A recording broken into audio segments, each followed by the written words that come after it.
লালমনিরহাটে অসচ্ছল মানুষের সহায়তায় ১ টাকায় ঈদবাজার কর্মসূচির উদ্বোধন করেছেন দুর্যোগ ব্যবস্থাপনা ও ত্রাণমন্ত্রী অধ্যক্ষ আসাদুল হাবিব দুলু। ১৮ মার্চ সকালে জেলা সদরের বড়বাড়ি ইউনিয়নের শহীদ আবুল কাশেম কলেজ মাঠে বিদ্যানন্দ ফাউন্ডেশনের উদ্যোগে এ কর্মসূচির আয়োজন করা হয়।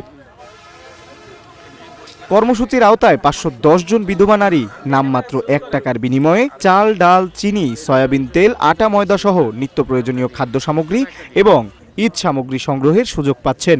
উদ্বোধনকালে প্রধান অতিথির বক্তব্যে ত্রাণমন্ত্রী অধ্যক্ষ আসাদুল হাবিব দুলু বলেন, বর্তমান সরকার সবসময় প্রান্তিক ও সুবিধাবঞ্চিত মানুষের কল্যাণে কাজ করে যাচ্ছে।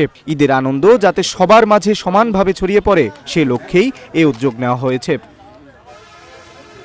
তিনি আরও বলেন, সমাজের বিত্তবানদেরও এগিয়ে এসে অসহায় মানুষের পাশে দাঁড়ানো উচিত। সরকারের পাশাপাশি বেসরকারি উদ্যোগগুলো মানবিক সহায়তা কার্যক্রমকে আরও বেগবান করেছে। দরিদ্র মানুষের মুখে হাসি ফোটাতে এবং সামাজিক বৈষম্য কমাতে এ ধরনের কর্মসূচি গুরুত্বপূর্ণ ভূমিকা রাখবে।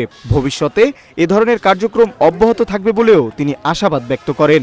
আমি যেহেতু দুর্যোগ ব্যবস্থাপনা মন্ত্রণালয়ের দায়িত্ব রয়েছি, প্রতি মুহূর্তে বাংলাদেশে দুর্যোগ সংগঠিত হয়, মানবিক দুর্যোগ হয়, আবহাওয়াজনিত দুর্যোগ হয়, প্রাকৃতিক দুর্যোগ ঘটে। এই সমস্ত দুর্যোগে ক্ষতিগ্রস্ত পরিবারের পাশে তারা অতীতেও দাঁড়িয়েছে, ভবিষ্যতে আমাদের পাশে থেকে একসঙ্গে মিলে আমরা এলাকার মানুষের পাশে থাকব।